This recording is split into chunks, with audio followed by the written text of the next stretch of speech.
Hello guys, Robot1 here with a new haircut. Yes, I have a new haircut. Hi. And today I am doing my Yugioh Vrains episode 3 review. So we're going to be talking about all the bits in this anime that I really did find interesting, intriguing, plus a few new characters were introduced. So let's get right into it. So at the beginning of this episode, we came back to where Yusaki and Ignis left off. We came back. The Knights of Hanoi were beaten. They were on the top of this, on top of one of the buildings. So, yeah, on top. They were on top. He was on top of one of the buildings, and Playmaker basically asked, "Who are you? What are your plans?" And this guy had none of it. He's not telling you, and I need a drink, guys. At the very beginning of this video, I need a drink. Ugh.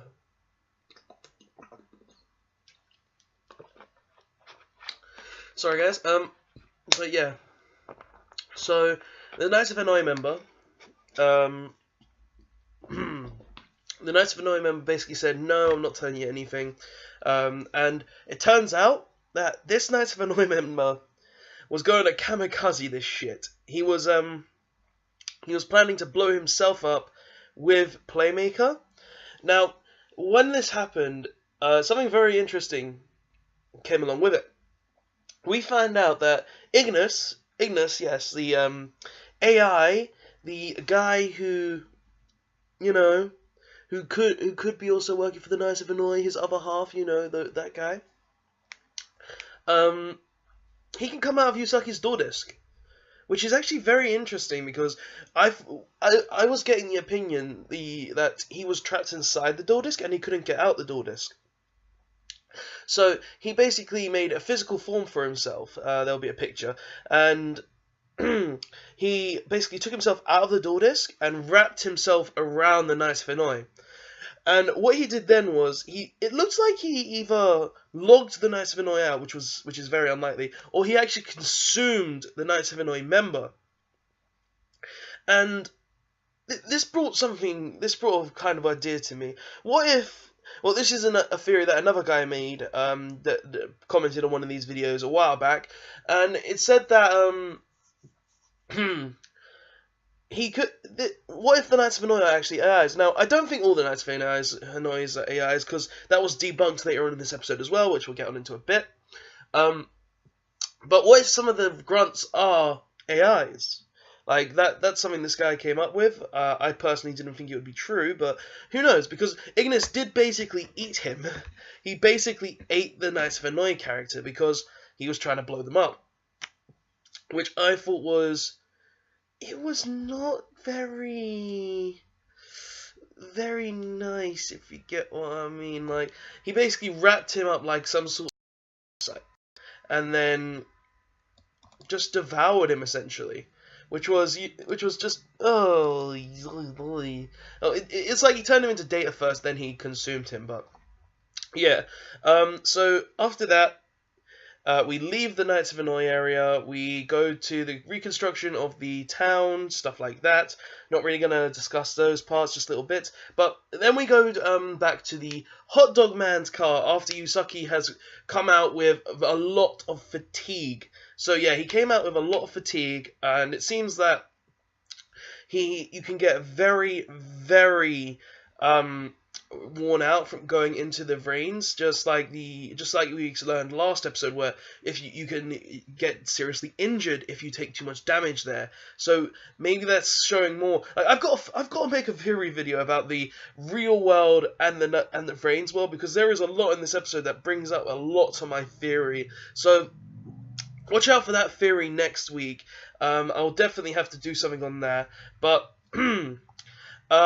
yeah, so we come back into the Hot Dog Man's area with Yusaki very fatigued, very worn out, and they start getting onto the computers. After that, a little after that, after we see like. Oh, also another thing in the Vrains universe, before Yusaki leaves, he was confronted by Blue Angel and Go. So That's something they wanted to duel him, but he like said, "You got the fuck out of there." He didn't want to duel them. He didn't want nothing to do with them.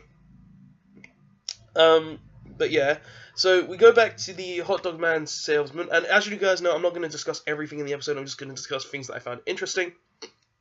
And in this hot dog man's video, we see Yusaki. He's typing away at his computer, and it turns out that when Decode Talker came, out of the data storm, his card could actually be made into a physical representation.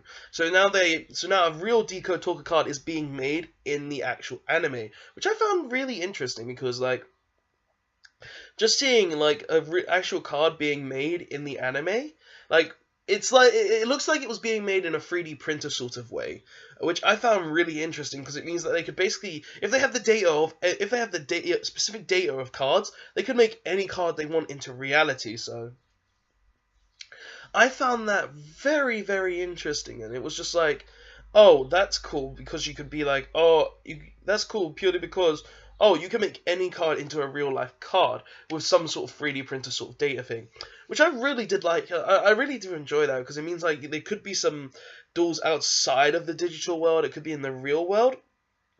Because a lot of cards in the Vrains universe right now, they're all digitized. There's not a lot of standard real life cards that we found out earlier from like fisherman looking guy.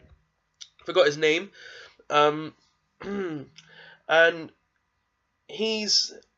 knowing that there's not a lot of physical real cards in the Yu-Gi-Oh universe means like if people are hackers, then they could possibly turn off duel discs that don't have real representations of cards, and basically cut out all those duelists who can't play because they don't have the physical representations, which I thought was a very interesting thing as well, which is another theory that could come out later. Wow, I'm just coming out with a lot of theories. But anyway, after that, we see Yusaki. Yusaki is basically going to start to try and get into decode Ignis's memories. He shuts Ignis up because Ignis is being a cheeky fuck, saying like, "Oh, I'm so embarrassed." But yeah. So go into the Vrains world, and yeah, so basically we cut off from there, and then we start going back to Zaizen. Well, this is either later on. Zaizen, and he's gone back into the Hollow Room to talk to his sort of bosses. So we know about Jack. We already know about the Bishop, but now we have the Rook and the Knight talking.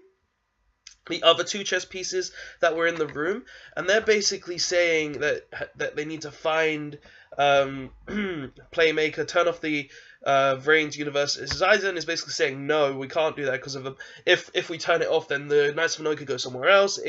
Playmaker will go somewhere else. Like all of this will happen, and like Zaizen comes up with a plan that they can just if the Knights of Hanoi go in there, they can make it a battleground for Playmaker and the Knights of Hanoi. And in this sort of thing, like they say that they could possibly lock them inside the Vrains universe, so just lock them out of their bodies into the Vrains universe, which is actually kind of scary when you think about it, because if they have this kind of power, and it's the Soul technology, guys, by the way, so the Soul company, and it's really, really interesting to see this, because like it means that they have complete power over the Vrains. Now, I know the Vrains is their own thing, but being able to just lock out the server, it's just like, you could actually kill someone by doing this, and it's like, who would if people knew that they could do that? I doubt they would, but it's just something very interesting. And they basically tell Zaizen if he can't fail this, because if he does like big things, but yeah, so after that, we cut to the Soul Corporation again. The Soul Corporation is essentially, Zaizen is in a car, sort of like a limo sort of thing, and he pulls up to this private investigator girl, which I thought kind of looks like Yuzu at the beginning, purely because her hair, and she might have been a little grown-up Yuzu from like Arc V, kind of bringing over a character. And this girl is Emma. She's a private investigator, and she wants and Zaizen wants her, Emma to basically research Playmaker, try to get Playmaker's identity as easy as possible, as quick as possible, because like they can't do it themselves because of Yusaki's basically erasing all the data he gives them every time he enters the Vrains universe. So yes, so every time he goes into the Vrains, he comes back out and erases all the logs of him being in the Vrains, so no one can find out his actual identity, because he is a very skilled hacker. Something else that the knight, rook, and bishop talked about with Zaizen. Also, how he fell into the Knights of Anoin's hand. But anyway, we're on Emma now. So basically, he wants her to find Emma. Emma asks like, do you want me to actually duel him? And they're like, no, we'll have someone else do that. There's plenty of people who want to duel Playmaker. But yeah, so after Emma, we then cut back to Go Izukama, I think his last name is. I can't remember that, sadly. But yeah, we cut back to him. I'm gonna bring the camera down a bit. We cut back to him. We go to them. And basically Zaizen is kind of like blackmailing him, and bringing out some good points to it, because Zaizen essentially is trying to get Go to duel Playmaker to capture Ignis back for them. So he goes there, sort of like we see Go with his manager, pulls up, and we see that Go doesn't live in the best lifestyle, but he says themselves that he's not dueling for the money. But yeah, so Zaizen goes in, basically says we'll become your own sponsor if you can beat Playmaker and get Ignis back for us, because Ignis was originally our sole technology, and now due to unfortunate circumstances he is in Playmaker's hands. And Go essentially says it rejects this offer. He rejects it, and it was very strong how he rejected it, but it seems he wants to duel more for the passion than for anything else, which I thought very, very good, because it means that he's not a corrupt duelist, which is why I believe he is going to be one of the main characters along Playmaker, which is something I like a lot. But yeah, so after that, we cut back to Yusaki with Hot Dog Salesman, trying to basically hack into Ignis's memories, and they actually do succeed. Because Hot Dog Man can't get anything out of Ignis, he can't do anything, but Yusaki puts together some of Ignis's memories. We also found out that Ignis doesn't have all of his memories. He doesn't have all of his memories because half of them were taken, well, most of them were taken by the Knights of Hanoi, which kind of brings into my theory that I made a week ago or two, about the Knights of Hanoi possibly have control over Ignis's body and using that body for their own advantage. Hopefully that's a true theory, because I can't wait to find that out, because they have all of Ignis's other memories, which is really interesting in my opinion. I can't wait to find out if my theory on that is true, but this kind of puts me a little more closer to it being true, because the Knights of Hanoi do have all of Ignis's other data and memories and body. But yeah, so we cut to them. Yusaki actually hacks into Ignis's memory, but that sort of causes a shockwave. We start to see Revolver Sama, we start to see the Psyverse universe, everything that happened basically in the Psyverse at the beginning of the whole series. And we don't see it all, obviously. We see fragments of it, but we see Revolver Sama, we see the dragon that I forgot the name of, and we basically see all that. And yeah, so we see all this, and through this, Revolver Sama actually traces Ignis. I don't know how he could trace Ignis through that, but while tracing Ignis, Ignis's memories were shown, and then Ignis was going crazy, and then Yusaki's like, turn the power off. He didn't actually say that, but turn the power off. Yusaki then runs outside, and he sees basically the real world and the digital world sort of merging, which I am even more happy because I really need to do the theory on this, where the digital world and the theory and the actual world are connected in some way. Because Yusaki wasn't in the Vrains. Yusaki wasn't in the Vrains whatsoever. And it's like he could see stuff in the digital world in the real world, which I thought was so interesting. Because it's like, oh, you're seeing this big dragon come out of nowhere. And it's like, yeah, so in this bit, we basically see Revolver Samus Dragon, which I think is the new Link 4 monster, just came out, the 3K one, from the Volette deck. I forgot the name of the card. But yeah, I reckon that's going to be Revolver Samus deck. Like, there's no way in my mind that it isn't. But yeah, so Revolver Samus is riding on this dragon. It's going past them. He doesn't look like he notices the Yusaki, but Yusaki's like staring at him. But after that, Yusaki goes back in. He goes back into the hot dog van and he gets some information out of Ignis, obviously by threatening him, by saying he'll destroy him if he doesn't give him the information that he wants. Ignis talks, telling Yusaki that was Revolver Sama, the leader of the Knights of Nanoi, learning pretty much one of the biggest things that they actually need to learn. But yeah, so we cut back to the Knights of Nanoi after this. Revolver Sama is a little upset because he couldn't find them, because he missed them. And then some scientist comes in, tells them that the signal was cut at the last minute. And then after that we cut to Ignis leaving the digital world. And this was interesting to me. This really was. Because it means this is where Ignis, the Revolver Sama, we get to see a sort of form of Revolver Sama's body. So I reckon, now from this, I reckon he's around the ages of 16 to maybe 20. But he's basically comes out of the digital world and goes to this sort of medical bay thing. Well, it's a big room, but it's got like one person in it. And we find out that this is his dad. Revolver Sama's dad he's trying to make Revolver Sama's dad wish come true. So, another theory that could be true was the original Revolver Sama from 5 years ago his dad. This kid's dad. Now that's just something something brainstorming. But we also see when Revolver Sama goes to put his hand on his dad's, he has a sort of a red mark, a red sort of emblem sort of thing. And I think this could be something to do with the Knights of Nanoi. It could be like a symbol that the Knights of Nanoi had. But basically, Revolver Sama is doing this all for his father, which is very interesting. So maybe he was the original Revolver Sama, or maybe Revolver Sama's dad was like the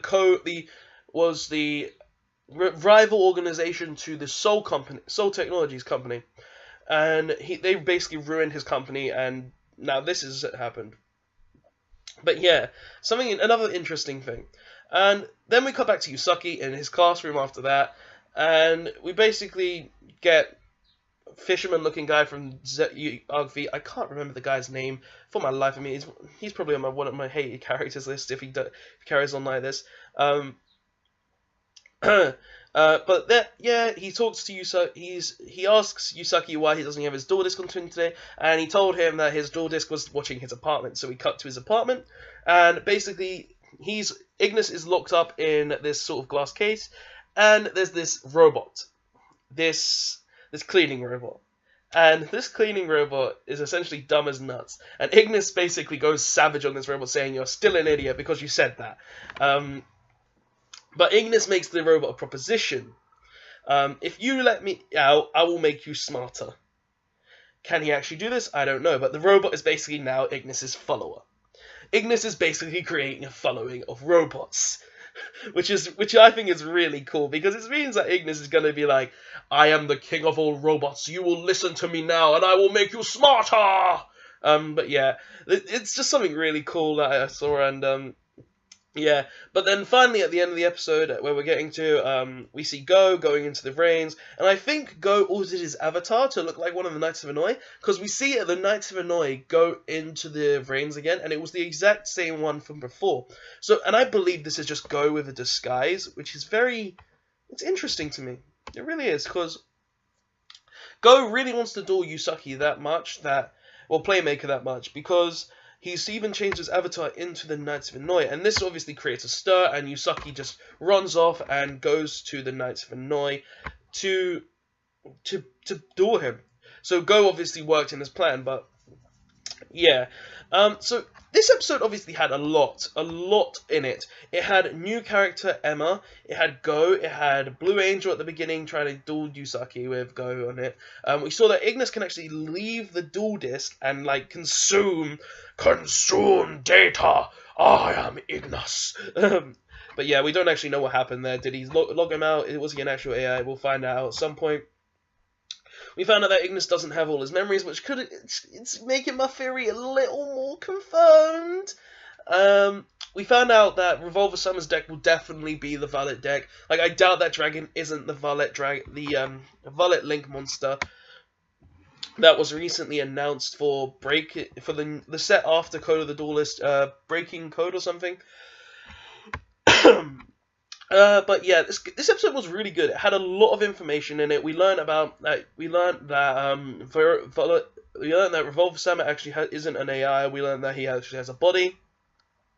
His dad was one that is the main reason why he's doing all this.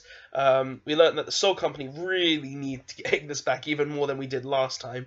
And we learned a lot. So this episode, all in all, it was a great episode. It had a lot of plot to it, has a lot of new ideas, and it really does make me think more, is the digital and the real world connected in more than one way?